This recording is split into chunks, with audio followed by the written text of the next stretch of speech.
তোমাদের সবাইকে মাঘ বিহুর অনেক অনেক শুভেচ্ছা। মাঘ বিহুর ভালোবাসা আর শুভেচ্ছা তোমাদের সবার প্রতি রইল। আজকে আমি এসেছি আমাদের ধানের পাথারে। তো এখানে অ্যাকচুয়ালি আমি ধানটা নিতেই এসেছিলাম, যে ধান লাগায় তার বাড়ি এই পাথারের পাশেই। বাট উনি বলল যে ধানটা এখনও পুরোপুরি রিপেয়ার হয়নি। তো আমি ভাবলাম চলো ধান ক্ষেতটারই একটু ভিডিও করে নেওয়া যাক।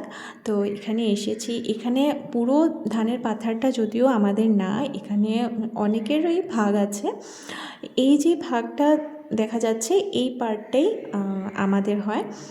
তো বিহুতে আমি ম্যাক্সিমাম এইখান থেকে ধান নিয়ে গিয়েই সেটা থেকে যে নতুন চালটা বের হয় সেটা দিয়ে পিঠা বানাই। তো এই বছর হলো না, এবছর আমি এমনিই বানিয়েছি পিঠা। আর ধানটা অবশ্য আমি এখান থেকে কিনেই নিই, কারণ ধানের যা কেজি হয় তার থেকে আধা দাম দিয়ে আমি ধানটা এখান থেকে কিনে নিই।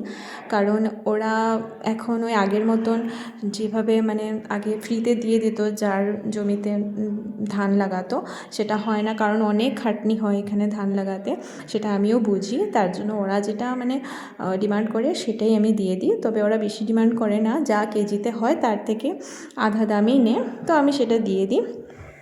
আর এখানে ভিডিও করতে করতে আমি কয়েকটা মহিষ দেখলাম, তো সেটারও ভাবলাম একটা ভিডিও করে নিই, তোমাদের সাথে শেয়ার করে দিই। তো ধানের ক্ষেতে মহিষ থাকি তোমরা সবাই জানো।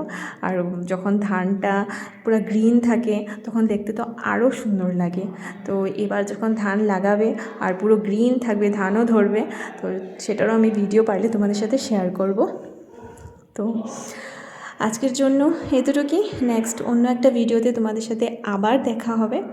তোমরা ভালো থেকো, সুস্থ থেকো, লাইফটাকে এনজয় করো, তাহলে তোমরা ভালো থাকলে আমিও ভালো থাকবো। বাই।